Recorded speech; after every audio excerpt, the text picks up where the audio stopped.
Assalamualaikum warahmatullahi wabarakatuh. Innal hamdalillah walladzi amarna bittaqwa wa may yattaqillah yaj'al lahu makhraja wa yarzuqhu min haitsu la yahtasib. Asyhadu an la ilaha illallah wa asyhadu anna Muhammadan abduhu wa rasuluh. Allahumma shalli ala Muhammad wa ala alihi wa sahbihi wa man tabi'ahu bi ihsan ila yaumiddin. Amma ba'd. Kaum muslimin dan kaum muslimat sidang halaqah yang Allah muliakan, alhamdulillah di malam hari ini Allah memberikan kesempatan untuk kita mengambil beberapa saat untuk mampir tapiu bak taman surga. Dalam sebuah hadis Rasul sampaikan, "Idza marartum bi riyadil jannah farta'u." Wahai para sahabat, menyawaklah dengoja bak taman-taman surga nabiu. Sahabat terkejut dan bertanya. Yang pertama, "Ya Rasulullah, kita belum meninggal dan taman surga nabak surga. Wakan pegah Rasulullah dengan aja bak taman surga nabiu." Kala Nabi menjawab, taman surga itu adalah halaqah zikr, tempat halaqah pengajian. Maka malam hari ini kita ambil sekian saat untuk kita duduk sebentar, tapi lihat bak taman surga. Bayangkan saja, kalau taman yang indah, udaranya segar, pembicaraannya yang god-god, konhanagot, pemandangan pun juga indah. Itulah sebenarnya isi dari halaqah zikr. Bukan menjelekkan yang lain, menyalahkan yang lain, atau mencari sisi perbedaan, namun mencari sisi persamaan menuju ridha Allah Subhanahu wa ta'ala. Kaum muslimin muslimat sedang halaqah yang Tuhan hormati. Yang kedua juga alhamdulillah kita baru saja ini melaksanakan atau menunaikan sebuah ibadah yang juga sunnah Nabi Ibrahim dan sunnah Nabi Muhammad, yaitu melaksanakan qurbun. Bagaimana caranya, apa syarat-syaratnya, rukun-rukunnya sudah kita bahas sebelumnya, dan kita amalkan sesuai dengan ilmunya, dengan harapan yang kita amalkan ini Allah terima sebagai pahala kita atau amal kebajikan kita. Namun dalam surah Al-Hajj itu ayat 37 Allah kembali mengingatkan, kata Allah, la yanalallaha luhumuha wala dima'uha. Kurban yang kita korbankan itu, darah yang mengalir, sembelihan yang kita sembelih itu, bunyinya bahwa la yanalallaha, itu enggak sampai kepada Allah. Daging yang begitu banyaknya, darah yang tumpah itu nyantru Allah. Jadi kita sembelih kepada sekian lembu, sekelompok lembu yang kita sembelih, yang kita bagikan kepada fakir, karib kerabat, dapat jogoh. Dalam ayat yang katakan bahwa la yanalallaha, enggak sampai kepada Allah, handuk. Namun Allah katakan lagi, walakin yanalu taqwa minkum. Tapi yang berubah Allah adalah latar belakang kenapa kita berkurban. Ketika orang berkurban menampakkan dia kaya, dulu kaya kampungnya. Kalau mah dulu kaya, maka kurbannya menjadi sia-sia. Ketika orang menampakkan bahwa drona cipenghai juga hantu Allah. Jika orang berkorban, latar belakangnya itu adalah yang menampakkan, memunculkan nama dia, Nandro Naci, maka hantu Allah. Yang truk adalah ketika orang berkorban tadi, dia amalkan itu niatnya kena perintah Allah Subhanahu wa Ta'ala dan sekaligus mengamalkan sunnah Nabi Muhammad dan sunnah Ibrahim. Maka kata kunci di sini adalah takwa. Dalam surah Al-Had tadi ayat 37, yang takwa Allah itu bukan dagingnya, bukan darahnya, namun ketakwaan kita kepada Allah. Maka ketika sebagian ulama mengambil pendapat dari ayat ini, ketika orang berkorban nggak mesti menyebutkan nama masing-masing anggota keluarganya. Dikhawatirkan pada pegangan pergado mandul masuk unsuriah dan kita kaji barakan bagaimana cara menyembelih sembelihan. Kaum muslimin muslimat yang Tuhan hormati, kata kunci takwa. Sebelum kurubun orangan kita perlu membahas tentang takwa, apa itu takwa dan kelompok orang-orang bertakwa, sekaligus sifat orang-orang bertakwa. Nah, malam hari ini yang kita bahas adalah bagaimana caranya kita ini menjadi hamba Allah yang bertakwa. Semua ayat, banyak hadis menjelaskan. Maka semua fuqaha dan semua ulama mengatakan bahwa wajib hukumnya bertakwa itu. Makna ketika orang tidak bertakwa berdosa secara hukum. Maka malam hari ini bagaimana caranya kita ini menjadi hamba-hamba Allah yang bertakwa.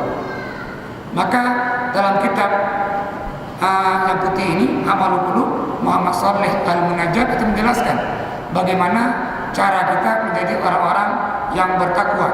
Yang pertama, kata beliau, takwa itu enggak sampai dengan hanya kita ini mengamalkan ibadah-ibadah ini, sembahyang sampai, sedekah sampai, berdoa sampai, enggak cukup. Takwa itu dicapai dengan amal yang zahir saja. Namun yang paling pokok kata beliau, inna ma yahsul ma yaqa fil qalbi min khasyatillah. Ketakwaan itu diawali dalam hatinya. Min khasyatil qalbi, hati yang takut kepada Allah. Maka kalau begitu, bagi orang-orang yang mau menempatkan dia hamba Allah bertakwa, langkah pertama adalah islahun niyah, perbaiki niatnya. Setiap saat perbaiki niat. Kenapa? Jauh-jauh hari syaitan minta kepada Allah diberikan kemudahan untuk menggoda orang-orang yang beriman. Allah mengizinkan. Nah, ketika orang berbuat kebajikan, itu syaitan takut, syaitan susah. Maka sebuah kisah ketika Abdullah bin Umi Maktum, ini sahabat yang buta itu, dari jauh dari masjid, minta keringanan berjamaah di masjid. Namun Nabi menjawab, ya Abdullah bin Umi Maktum, hal sami'tan nida'a, apa engkau mendengar suara azan? Kata Abdullah, bala ya Rasulullah. Saya menjawab, la salata li jiranil masjid illa fil masjid. Hana sembahyang bagi tetangga masjid kecuali di masjid. Ini jawaban Rasulullah. Maka Abdullah bin Umi Maktum setiap saat, setiap waktu berangkat dari rumah dia menuju masjid. Ini orang buta, tanpa ada orang yang menariknya, megangnya. Maka Abdullahnya jatuh, sering jatuh, berdarah, luka-luka. Maka Setiap jatuhnya Abdullah itu melangkah kaki ke masjid, Allah ampuni dosanya. Rebahnya, ampun dosanya. Maka setan tidak mau tinggal diam. Setan menjelma sebagai manusia, bantulah Abdullah bin Maktum. Setiap hari juga ini setan bawa Abdullah ke masjid, papahnya ke masjid, setiap waktu juga sampai yang dahulu. Kata Abdullah, hai sahabat, dan goda setiap waktu lagu, subuh nampak malu, zuhur nampak malu, asar, maghrib, isya, sampai nampak malu. Namun kan pakang dah sembahyang. Kata Abdullah bin Maktum, kata orang bantu tadi, ya Abdullah, lunyo setan. Maku dia. Kembali Abdullah bertanya, menyandarnya setan. Apa kau bantu lu? Dalam masjid. Kata setan ini, ya Abdullah, ketahuilah, setiap bulan jatuh melangkah ke masjid, kamu tabrak pohon, kamu luka-luka, setiap luka itu Allah ampuni dosa-dosanya. Kasar tak mau mandum dosa-dosanya Allah ampun, akan menduran, kata setan ini. Maka aku kesimpulan bahwa setiap kebajikan ini, tantangan yang pertama ini, setan terus menggoda kita ini. Contoh kecil, jauh orang berniat untuk kurban, dia nabung, namun bau roha, tak akan sembelihan itu timbul dalam hati dia ini, jika lalu, nak kurban lain, awak dia hana, awak ji, awaknya hana. Nah, sekian lama dia menabung ini menjadi sia-sia. Maka tadi kunci yang pertama ini, menempatkan kita hamba Allah yang bertakwa ini selalu perbaiki niat. Langkah ke masjid tiap hari, perbaiki niat.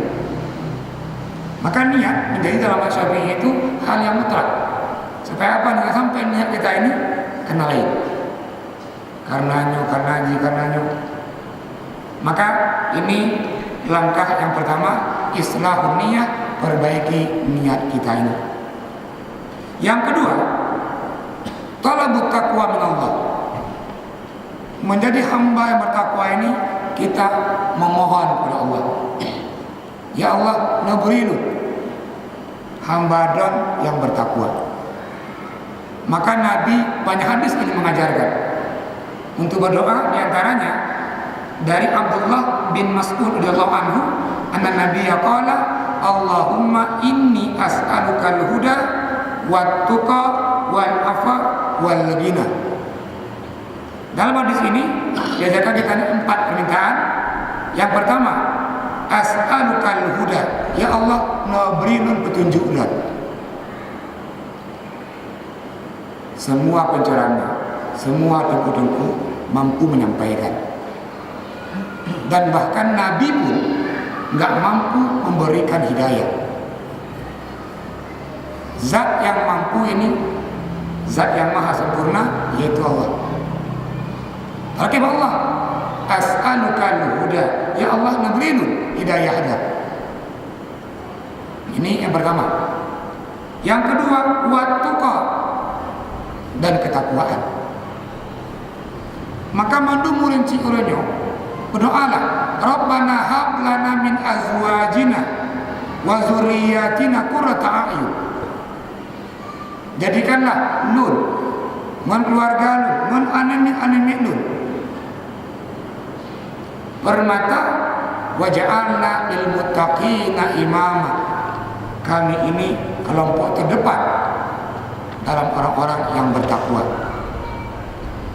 Maka ada permintaan dalam hadis lain, dikatakan lagi ini, Allahumma inna nas'aluka fi safarina hadza al-birra wat taqwa. Setiap keluar rumah, berangkat kerja, harus aja.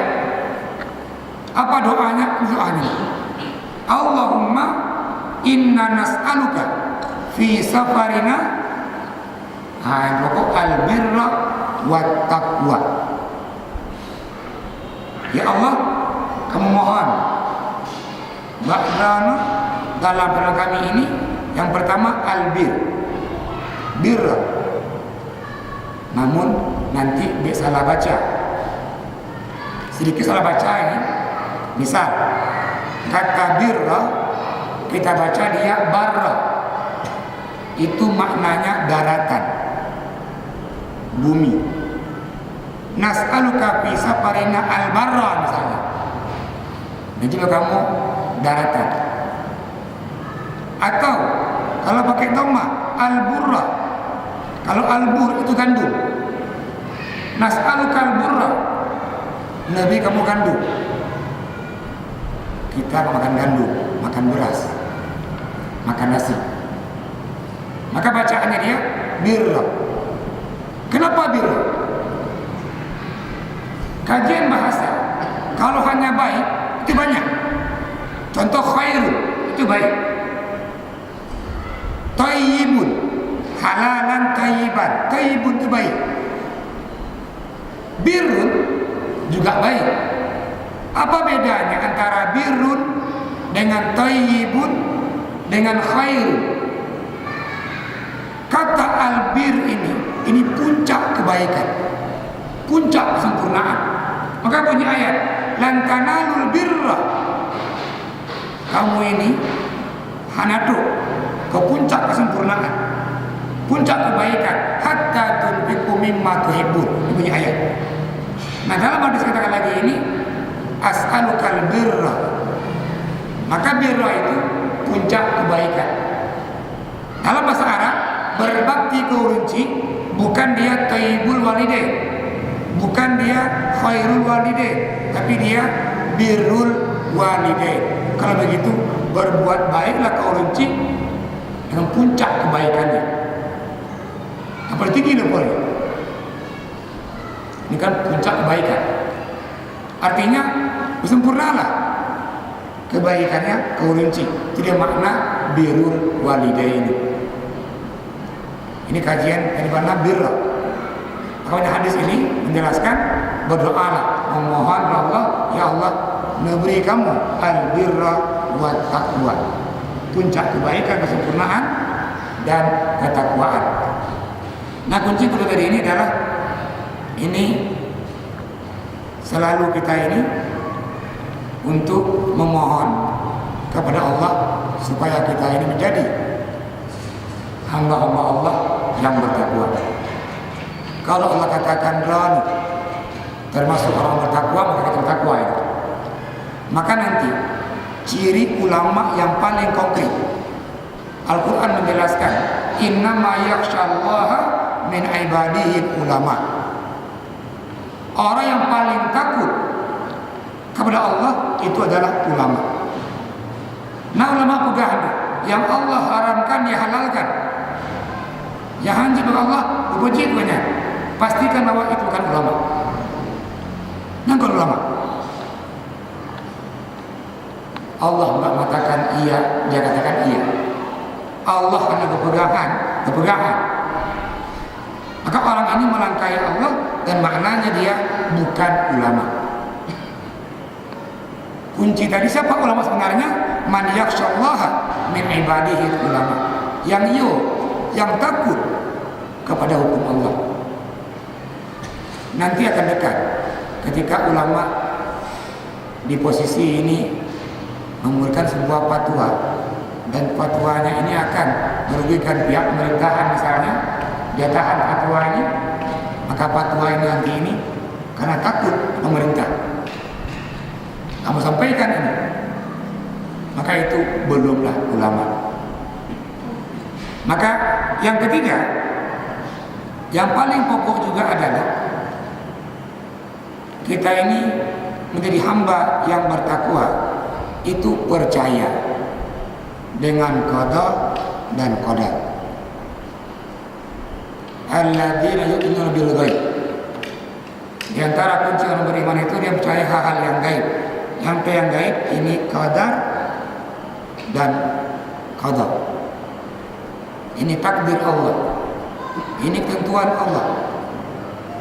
Maka seorang ulama Al-Walid bin Ubadah itu minta nasihat ke bapaknya ketika bapaknya itu mau meninggal dunia.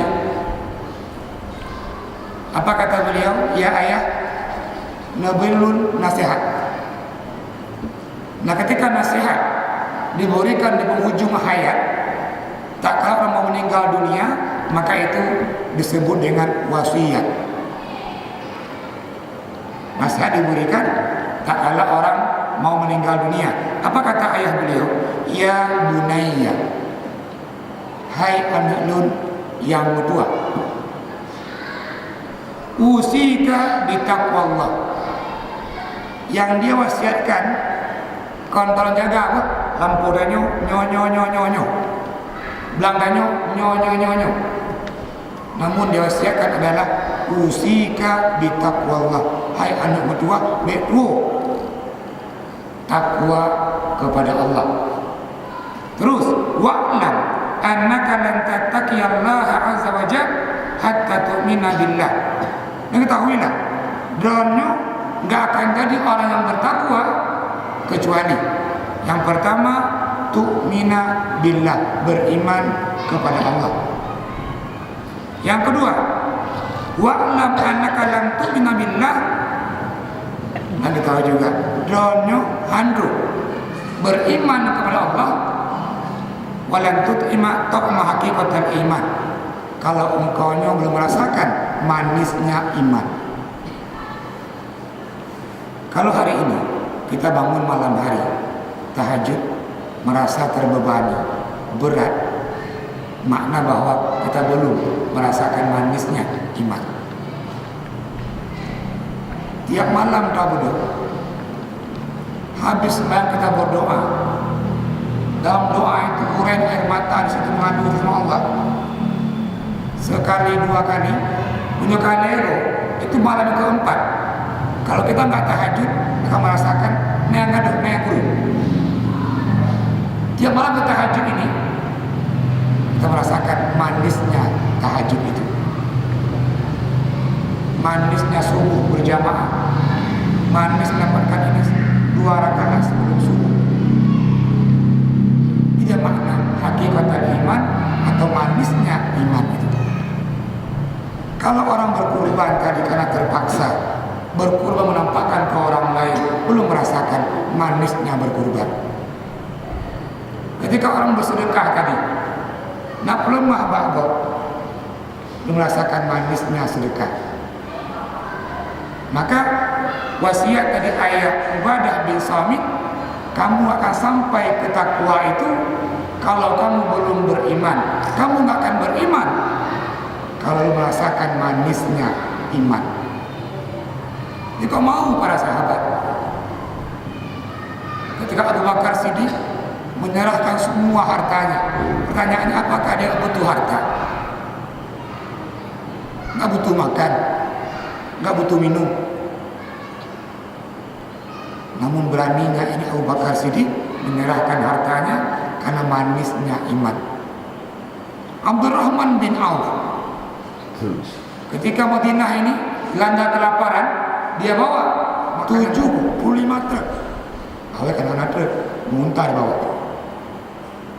Dia bagikan seluruh warga Madinah. Yang nggak makan kasih makanan, yang berutang jupen. Apakah Abdurrahman bin Auf nggak butuh uang, nggak butuh makanan? Sahabat ini tahu manisnya iman. Ketika Mus'ab bin Umair, kebalikannya, ini Mus'ab bin Umair anak orang kaya raya, tokoh di Mekah itu. Baju yang paling mahal, yang paling lagak ada Mus'ab bin Umair. Sahabat ini, sandal yang paling mahal di Mekah itu, yang paling god punya Mus'ab bin Umair, karena ayah dia orang kaya raya. Namun Mus'ab masuk Islam, ayahnya marah. Mamaknya marah. Tekan mak, hai Mus'ab, menyokata mau Islam, mulai orangnya. Kakak naik dunia. Berubah kehidupan Mus'ab di dunia. Orang paling rapi, yang paling wangi, pakaian paling gagah, pakaiannya berubah. Compang camping. Barakah urung tro barakah, dia kelaparan. Yang sangat nahas lagi ketika dia meninggal dunia. Syahid ini Mus'ab bin Umair itu pakaiannya ditarik ke atas bawah deha, tarik iup pada deha. Akhirnya dikuburkan Mus'ab bin Umair ini dengan pakaian gantung. Ini mantan orang kaya raya ini. Kau mau Mus'ab meninggalkan kekayaan kemewahan itu? Jawabannya, li'annahu ya'lam haqiqatal iman. Dia tahu manisnya iman. Maka di poin ini kita tanya diri kita masing-masing, apakah kita sekian pun Daudib kau pernah merasakan belum manisnya iman? Artinya kaki melangkah ke masjid itu bukan karena orang lain, bukan karena aturan, kon karena malik. Karena apa? Manisnya iman. Betul, banyak hadis menjelaskan kalau kamu buat ibadah ini pahalanya ini. Kamu ketahuilah bahwa yang punya hak memberikan pahala itu Allah. Namun dibunyikan hadis itu sekian pahalanya memberikan motivasi supaya kita mau berbuat. Namun hakikatnya orang-orang yang dah manisnya iman ini nabi kira padung pahala derajatnya kena mameh kan, kena mangat. Ini poin yang ketiga, sambungan hadis tadi, walan tablughul ilma hatta tu'mina bil qadar kulli khairihi wa syarrihi. Di penghujung tadi kata ayat Ubay ibadah bin Somad tadi, kamu enggak sampai kepada takwa, enggak sampai kepada manisnya iman kecuali kamu ini mempercayai, meyakini bahwa adanya takdir, qada dan qadar. Maka di poin yang ketiga, setelah kita ini memperbaiki niat, yang kedua tadi kita memohon, selalu berdoa semoga Allah masukkan ke hamba-hambanya yang bertakwa. Dan yang ketiga ini kita meyakini bahwa takdir itu ada, qada itu ada. Para ahli bahasa itu membedakan antara takdir dengan qadar. Kalau takdir ini ketetapan Allah tanpa ada campur tangan manusia. Kenapa si A lahir dari rahim ibu ini, itu takdir Allah. Namun qadar ini ketetapan Allah yang Allah berikan sesuai dengan usaha manusia itu. Ketika orang berusaha menjadi baik, Allah jadikan dia baik. Itu dia qadar. Ketika orang berusaha dia memenuhi kebutuhannya, dia cari harta untuk beribadah, Allah penuhi itu dia qadar. Maka ketika selalu berdoa, kita kembali ke kisah kurban ini. Dalam tafsir Ibnu Katsir itu dijelaskan, Ibrahim alaihissalam berumur dia 80 tahun. Ini umur udah lanjut. Bahkan dikatakan lagi bahwa rambutnya sudah putih, kumisnya putih, jenggotnya putih. Namun Ibrahim enggak diberikan dia keturunan. Nabi Ibrahim selalu berdoa dia. Setiap pagi kata beliau, Rabbi habli minas salihin. Itu Allah berikan. Dalam surah Safat itu ayat 100, Rabbi habli minas salihin.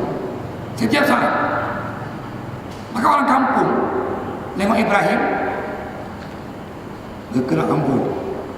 Dan Ibrahim kampung. Dua ketuha lagi nya. Karena mungkin ini nggak mungkin orang tua dia punya keturunan lagi. Namun Nabi Ibrahim nggak pernah putus asa, nggak pernah. Setiap saat, Rabbi habli min salihin. Nah ayat surat besarnya Allah jawab, Fabasyarnahu bigulamin halim. Allah katakan Fabasyarnahu, kami berikan dia kabar gembira. Ketika orang butuh uang, dikasih uang, senang kali dia. Ketika orang butuh air, gerah tak dijui, gembira kali dia. Nah ketika orang butuh anak, dan doanya bukan sekali dua kali, bertahun-tahun dia berdoa mendapatkan keturunan. Kata Allah, Fabasyarnahu bigulamin halim. Diberikan kabar gembira ke Ibrahim dengan apa? Lahirnya anak. Itu Al-Quran menggambarkan dengan bahasa dia bigulamin halim. Makna halim dalam tafsir Ibnu Katsir, ini anak yang nyaris sempurna. Secara fisik anaknya lagak. Secara karakter budi pekerti anaknya patuh tak goda. Dan secara otak cerdas, pintar dia. Orang tua mana yang nggak mengharapkan seperti ini? Maka semua orang mengharapkan anaknya itu dia lagak rupa, anaknya carong, cerdas, anaknya goakal. Maka tiga sifat ini ada pada Ismail, anaknya Ibrahim. Kalau gambarkan Fabasyarnahu bigulamin halim. Tidak makna kata halim itu. Maka kembali tadi, setiap hari Nabi Ibrahim itu berdoa, itu Allah kabulkan. Ini qadar. Usaha Ibrahim tadi Allah jawab. Allah berikan jawaban, itu dia qadar. Maka kalau kita hari ini berusaha menjadi orang yang baik, perilakunya baik, kata-katanya baik, semuanya baik, Allah akan kabulkan.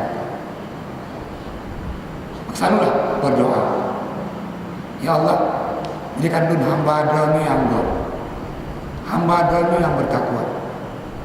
Sekarang berdoa kita berusaha terus, berusaha. Maka Allah akan berikan qadarnya. Kita menjadi hamba-hamba Allah yang baik. Bapak, Ibu yang belum Tuhan hormati, ini juga pertanyaan. Sabodo. Langkah yang keempat menjadi orang yang bertakwa adalah muhasabatun nafsi, selalu mengevaluasi diri, menghitung diri. Sekian umur kita hari ini, dan insya Allah nanti depan Senin ini dan kita Maulana 1 Muharram lah, kabilah tahun ini. Sekian umur kita hari ini, tanyalah diri masing-masing, berapa orang yang sudah disakiti oleh lidah kita ini. Tanya Allah, berapa banyak orang yang tersinggung dengan gerak-gerik kita ini. Padahal uru yang kepeh mentingkah laku kita ini. Ini bagian dari kita muhasabah, menghitung-hitung diri. Jangan diingat, padunggo sembahyang jemaah, tanya padunggo tanya sedekah, padunggo tanya zakat, padunggo tanya kurban. Maka hadis menjelaskan alamatus syaqawah arba, tanda-tanda orang celaka itu ada 4. Celaka yang pertama adalah zikrul hasanat al-madiyah, sering menyebut kebaikan-kebaikan dia sebelumnya. Walam yadri Aku lihat amrud dan dia nggak tahu apakah amalan itu Allah terima atau tidak. Lun kalau sedekah sekian membangunnya, lun sedekah dulu zakat dulu sekian, membangun masjid sekian, menyebutkan kebaikan-kebaikan dia. Kita belum tahu itu Allah terima atau tidak. Tanda celaka yang kedua ini, nisyanu dzunub al-madiyah, lupa dosa-dosa di masa lalu. Wahya indallahi mahfuzah, dan dosa itu tercatat di sisi Allah. Para malaikat mencatat ini dosa-dosa kita. Maka orang yang melupakan dosa-dosanya, melupakan kesalahan-kesalahan sebelumnya, termasuk orang-orang yang celaka. Maka di penghujung tahun ini, mari kita bermuhasabah. Hitung-hitunglah. Hitung-hitungan tadi ini, padunggo. Berapa banyak orang yang kita sakiti? Atau paling gampang aja hari ini, do yang nonton na urinci, padunggo kan, urinci yang menangis karena ucapan kita. Padunggo urinci yang tepek karena tingkah laku kita. Bahkan setiap tetesan air mata orang tua karena perilaku anaknya itu menjadi dosa. Agama Al-Quran perintahkan, walaupun urincinya bukan muslim, kafir sekalipun dia, wasahibhuma fid dunya ma'rufa, tetap berbuat baik. Apalagi orang tua kita bukan orang kafir, bukan orang musyrik. Maka boleh ingat, malam oleh tahajud ingat, padunggo kan, sekian kampung ini padunggo, belum dahulu yang pernah kita sakiti. Maka langkah setelah kita muhasabah ini, menghitung dosa-dosa kita ini, langkah ini adalah cari kalau orang itu masih hidup yang pernah kita sakiti, yang pernah kita zalimi, minta maaf. Hari ini Sidro Lindo padunggo ka urinong rodanya yang menangis karena kita. Urinong padunggo ka suaminya marah karena perilaku istrinya. Hadis dari Ibnu bin Abbas, riwayat Ibnu Majah, dikatakan bahwa 3 kelompok itu Allah nggak terima amalannya. Seorang pemimpin tadi yang dia dibenci, kepala keluarga tadi yang dibenci karena perilakunya, yang kedua seorang istri yang membuat suaminya marah.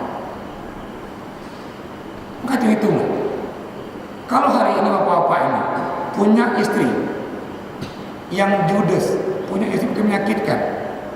Umar bin Khattab mencontohkan seorang sahabat gajah Pak Umar, ini khalifah, pemimpin ini melaporkan bahwa istrinya itu sering menyakitinya. Istrinya ini sering meninggalkan tugas pokoknya.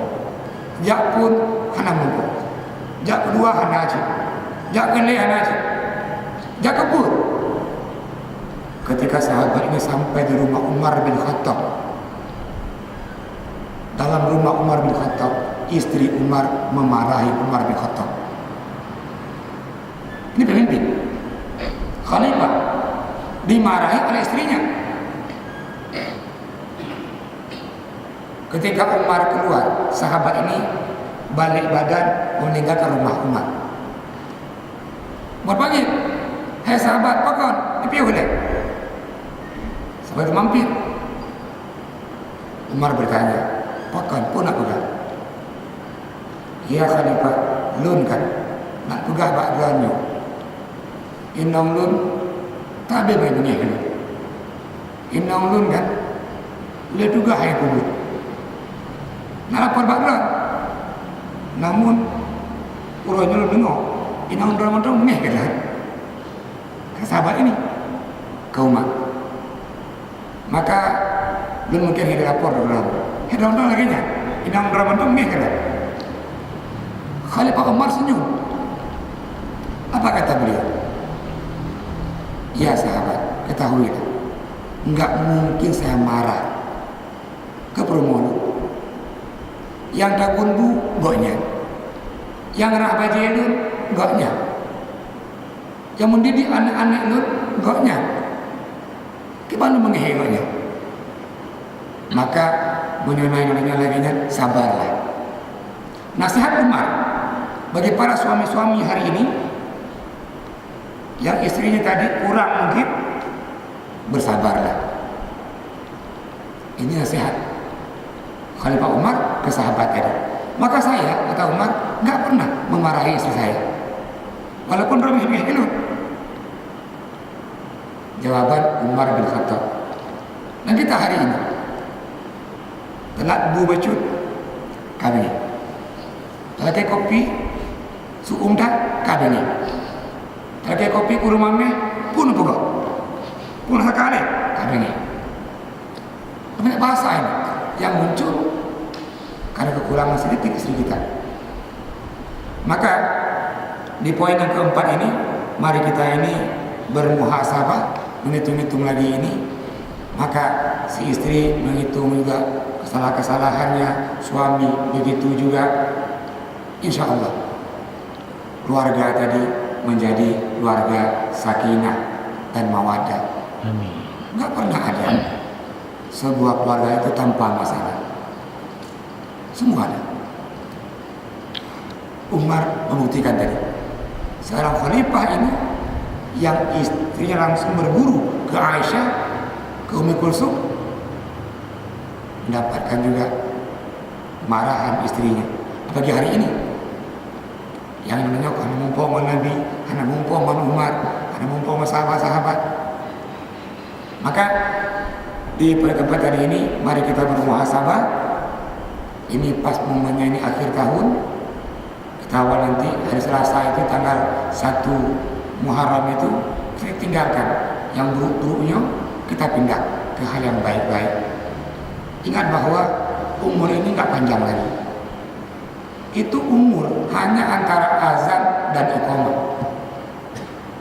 atau antara iqamah dengan salat. Itu umur kita. Ketika orang lahir diazankan, dianjurkan itu, kita meninggal disalatkan, maka umurnya mati dari azan ke sembahyang.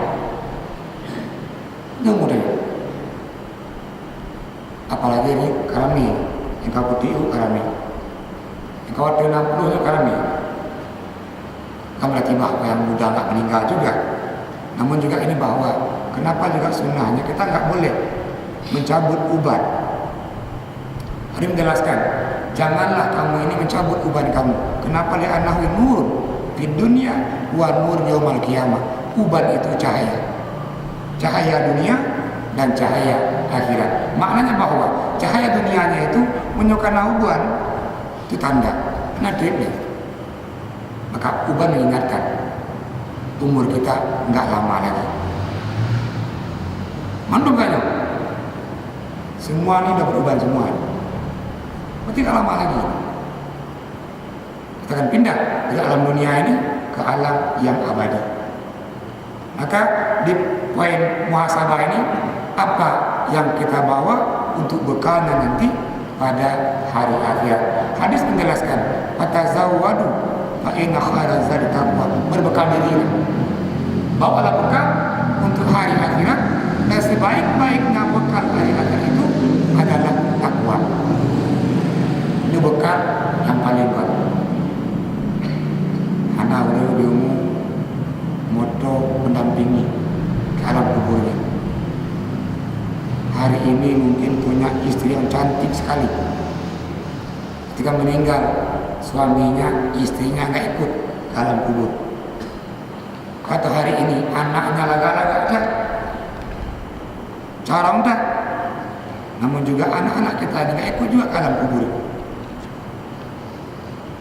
Namun ketakwaan tadi terus menemani kita di alam kubur. Di antara tadi orang bertakwa selalu membaca Al-Quran. Maka bunyi hadis, Iqra'ul Quran, bacalah Al-Quran itu. Fa innahu ya'ti yaumil qiyamah sahiban liqarihi. Nanti orang baca Quran itu menjadi sahabatnya di alam kubur, sahabatnya di hari kiamat. Hari ini kita sibuk membaca media sosial, Facebook, membaca berita di HP. Kerja itu hari ini membuka HP ini, bisa dari HP, yang HP mungkin Android, itu mungkin berjam-jam.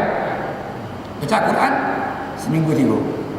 Baca malam Jumat, baca Al-Kahfi. Jika gabungkan ini, waktunya banyak habis baca Quran. Sementara satu huruf saja Al-Quran itu pahalanya 10. Alif, Lam, Mim 3 huruf 30. 3 huruf 30. Satu kalimat ratusan, satu halaman ribuan. Maka tidak ada kitab yang sebaik Al-Quran. Yang dibaca dia berpahala, dan pahalanya berlipat ganda. Yang kedua, nanti Al-Quran ini menjadi kawannya di alam kubur. Ketika orang masuk kubur, dalam tanah ini gelap gulita. Namun yang baca Quran tadi, Al-Quran mencahaya. Dia kan cahaya, menerangi kuburnya. Maka bukan lagi hadis menjelaskan demikian. Ya'ti syafi'an li ashabi, karena Al-Quran menjadi kawan dekat, menjadi cahayanya di alam kubur nanti. Maka mari semua calon penghuni kubur ini tanpa terkecuali, carilah kawan untuk mengawali kita, menemani kita di alam kubur nanti. Ini pasti Al-Quran pasti menemani, dan semua amal-amal soleh kita ini. Ya, silakan yang mau bertanya. Kita nggak mau waktunya ini, pertanyaan cuma 15 menit. Bagi jemaah yang mau bertanya, silakan.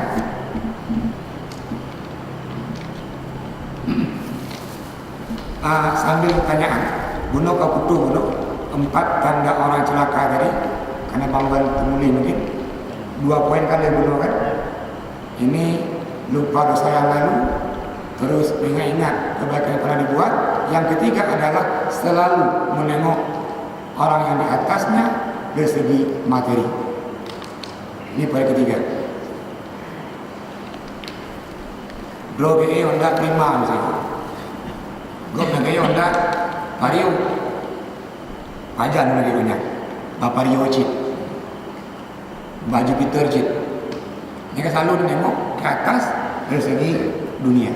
Atau dia Honda dino kalau engkau, oh mak, karena motor punya, karya lu punya, pajan lagi banyak. Hal seperti ini nggak pernah mensyukuri nikmat.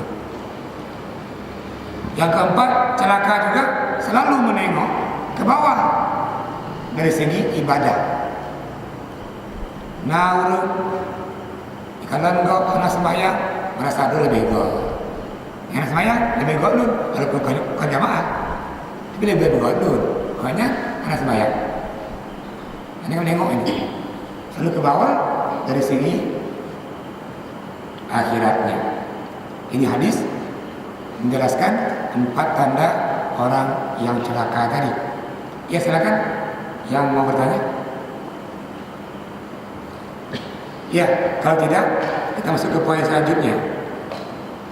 Untuk mencapai ketakwaan juga, poin yang kelima adalah ini ilmu. Konsekuensi kita ini punya ilmu. Kita hadir halakoh-halakoh pengajian ini, berikan pengajian-pengajian ini, maka tujuan akhirnya adalah mencapai ketakwaan. Dengan ilmu itu kita tahu ini yang jid tapubut, ini hanjid tapubut. Namun banyak orang setiap saat ikut halakoh pengajian, sampaikan di situ ini nggak boleh, ini nggak boleh, tapubut jid. Artinya bahwa ilmunya nggak mengantarkan dia kepada ketakwaan. Dan bukan yang meninggalkan sembahyang subuh ini hukumannya, meninggalkan sembahyang asar ini hukumannya. Mantong sembahyang cik, debu pada. maka ilmu yang dia miliki yang mengantarkan dia menjadi hamba Allah yang bertakwa. Maka hakikat ilmu, ketika seorang sahabat lagi ini As-Sayyid qala natijatul ilmi hiya taqwa. Ini ketika hasyiah dari seorang perawi hadis An-Nisa'i ditanya apa pentingnya ilmu, kata beliau, pentingnya ilmu itu menciptakan orang-orang yang bertakwa. Semakin banyak ilmunya, semakin takwa dia. Maka Nabi menegur. Apa kata beliau? Manisdada ilman, barang siapa yang bertambah ilmunya, bertambah pengetahuannya, walam yasdad hudan, namun perilakunya, akhlaknya nggak mengantarkan dia orang bertakwa, sambungan hadis, walam yasdad ilallahi minallahi illa bu'dan, maka orang ini bukannya semakin dekat Allah, semakin jauh. Banyak hari ini kalau gelar ditanya doktor, profesor, nggak gelar hari ini. Namun sembahyang dan doa nggak ada, dan seterusnya. Karena ilmu yang banyak tadi nggak mengantarkan dia menjadi orang-orang yang bertakwa. Kata saya tadi, natijatul ilmi, maka kesimpulan orang yang berilmu itu adalah ketakwaan. Maka jangan salah, semakin banyak ilmu Imam Syafi'i, semakin dekat dengan Allah. Kalau kita hari ini itu khatam Qur'annya 6 bulan 3 setahun sekali, Imam Syafi'i dalam 1 bulan 60 kali. Coba yang kita baca sebulan khatam Quran 60. Dalam 10 hari khatam Quran itu, kalau dia 30 hari 60 bagi 20. 10 hari khatam Quran 20 kali. Kalau kita hari ini nggak mampu seperti Syafi'i, hanya berapa halaman sehari? Yang mampu dari Imam Syafi'i dalam 10 hari khatam 20. Jijik dalam sehari berapa halaman? Nggak mampu halaman berapa ayat? Itu minimalnya. Maka tadi kalau tengok para ulama, para imam mazhab, Imam Hanafi, Maliki, Syafi'i, Hambali, orang ini karena banyak ilmunya, takwanya pada tinggi. Imam Ghazali dalam kitabnya Ihya Ghazali itu, Ihya Ulumuddin Imam Ghazali mau meninggalkan kerajaannya, kehidupan mewah gitu, tinggalkan. Padahal kalau dia mau tetap di kerajaan, meninggal ayahnya, dia raja, jabatan punya, kekayaan punya, terkenal. Namun Imam Ghazali meninggalkan keluarganya, meninggalkan kerajaannya, hidup dalam hutan. Ini Imam Ghazali. Nanti kitabnya ada Ihya Ulumuddin, ada Al-Wasid, ada Al-Wajiz. Itu kitab dari kalangan Imam Ghazali. Dan Imam Ghazali termasuk ini ulama bermazhab Syafi'i. Ya, ketika orang nggak mau berilmu, nggak mau bertakwa, itu Al-Quran banyak memberikan kisah, memberikan contoh hancurnya orang-orang ini karena nggak mau mematuhi Allah atau nggak mau bertakwa. Dalam surah Al-Haqqah itu Allah berikan sebuah kisah yang sangat menarik. Ini kaum, namanya dia kaum Ad. Dalam sejarah ketika banjir bandang Nabi Nuh semuanya itu habis, hancur semuanya, maka yang selamat dari manusia ketika itu menurut riwayat 80 orang. Artinya dari sekian banyaknya kaum Nabi Nuh yang naik kapal Nabi Nuh itu 80 orang. 80 orang ini punya keturunan.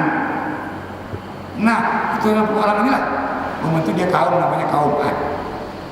Di kaum Ad itu kaum yang lahir dari keturunan 80 orang tadi yang selamat naik kapal Nabi Nuh.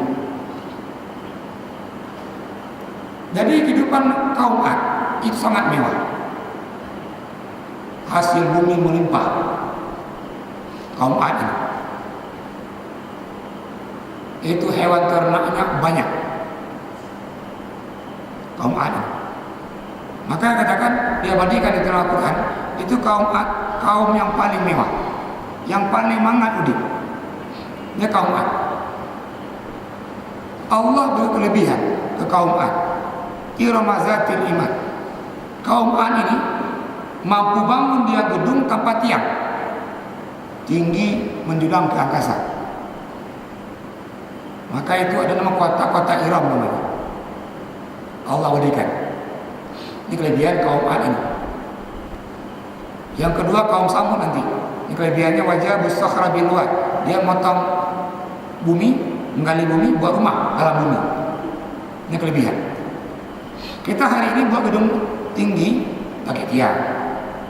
Ini orang-orang kaum Ad ini bangun gedung tanpa tiang. Allah kirimlah Nabi Hud alaihissalam ke kaum Ad untuk menyampaikan agama Allah, mau patuh sama Allah. Namun kaum Ad karena udah kaya melimpah, semua dia butuh ada. Kaum Ad nggak perlu lagi ini berallah. Satu pun nggak mau lagi. Allah lagi malaikat, 3 orang malaikat untuk menyampaikan agama. Nggak mau juga orang ini. Maka Allah berikan al-haqa, mal-haqa, wa ma adraka mal-haqa. Al-haqa itu hari kiamat. Nah, katanya sebagai penegasan, tahu nggak apa itu al-haqa? Allah lagi, wa ma adraka mal-haqa. Kamu tahu nggak apa itu haqa? Ketika Allah menjawab, apa kata Allah? Wa kadzdzaba Samud wa 'ad bil qari'ah. Jawabannya, Allah enggak menjelaskan bagaimana kiamat itu. Namun Allah jelaskan ini, tengoklah yang Allah timpakan ke kaum Ad, yang Allah timpakan ke kaum Samud. Itu contoh hari kiamat. Bagaimana orang ini? Wa amma adun fa uhliku bi rihin sarsarin atiyah. Nah ini, rihun sarsar. Rih itu angin. Sarsar puting beliung. Jadi orang kaum Ad ini,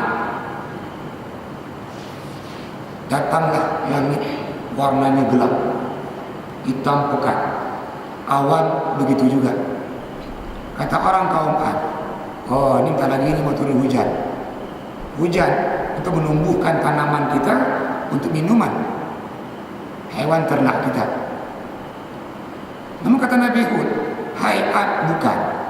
Hitam langitnya hari ini, hitam awan hari ini bukan lambang itu bahwa akan turun hujan untuk tanaman kalian, untuk hewan-hewan kalian. Namun ini akan turun nih, peringatan Allah, dan kalian semuanya akan mati. Namun lagi-lagi kaum Ad gak percaya, panen. Kata kaum Ad. Terus itu Allah sambung lagi, sakharaha alaihim sab'a layalin wa samaniyata ayyam. Itu warna langit itu hitam gelap, awan hitam gelap juga, angin kencang, kasih hari itu 7 malam 8 hari. Jadi makna ini wasamaniyati ayyam. Jadi kencang lagi angin, balik lagi, kencang lagi, balik lagi, selama 7 hari 7 malam. Sisa Allah ini kepada kaum Ad. Sambungan ayat, ka'annahum a'jazu nakhlin khawiyah. Kencangnya angin tadi membuatlah kaum Ad itu mati semuanya. Dan matinya mati kering. Darah hanale, hanale, itu Allah berikan seperti a'jazun nakhlin, seperti pohon kurma yang lapuk. Kalau kita yang film-film hari ini, film-film robot itu, jika dia ambil nyawanya atau ambil akalnya, dia menjadi kayu bakar. Nah, jasadnya bergelimpangan orang-orang Bani Ad itu bagaikan dia pohon kurma yang mati, yang lapuk. Darah anane iya nane. Maka kita menemukan keturunan dari kaum Ad. Namun yang percaya dengan Nabi Hud itu nggak kena apa-apa. Contoh, ketika orang mengedepankan tadi kemewahan, meninggalkan agama, mengedepankan tadi kekayaan, meninggalkan agama, maka Allah berikan contohnya ini kaum Ad. Apa yang kurang? Semua lebih. Mana yang kurang? Namun semuanya berakhir dia, kata Allah, ka'annahum a'jazu nakhlin khawiyah, seperti pohon kurma yang lapuk. Kalau kita menengok ketika jenazah bergelimpangan ketika tsunami, itu masih cekak-cekak, montong darahnya cekak-cekak. Tapi ini darah anane kayu, seperti kayu bakar itu. Sepuanya. Dan kata Allah, fahatara lahum min baqiyah. Apakah kamu nengok baqiyahnya, sisa-sisanya? Mana ada sisa? Karena kering kerompang kayak begitu. Maka ini Allah berikan kisah kaum Ad yang gak mau bertakwa, namun lebih cenderung ini orang ini mengobar nafsunya atau kemewahannya, meninggalkan perintah Allah. Maka orang-orang yang hari ini yang berlomba-lomba kekayaan tadi melupakan aspek agamanya, yang gak lebih dari kaum Ad ini. Nanti ada empat kelompok, ada 4 kaum. Jadi kaum Ad, kaum Samud, terus kaum Sodom, Nabi Lut. Nah di era terakhir nanti ada namanya suku Pompai namanya nanti. Jadi Eropa juga ini kasusnya. Ini 4 kelompok manusia ini yang celaka karena maksiat kepada Allah. Makna maksiatnya enggak bertakwa kepada Allah. Kaum muslimin, muslimat sidang halaqah yang terhormati, ini antara tadi menempuh jalan takwa. Saya ulangi jangan lupa. Yang pertama tadi adalah perbaiki niat. Yang kedua selalu bermohon kepada Allah. Yang ketiga adalah percaya qada dan qadar. Yang keempat selalu muhasabah, hitung-hitung terus dirinya. Yang terakhir tadi ini adalah perbanyak ilmunya. Sambungannya nanti kita bahas di pertemuan selanjutnya. Untuk malam hari ini mohon maaf atas segala kekurangan. Mari tutup dengan kafarah majelis. Subhanallah. Assalamualaikum warahmatullahi wabarakatuh.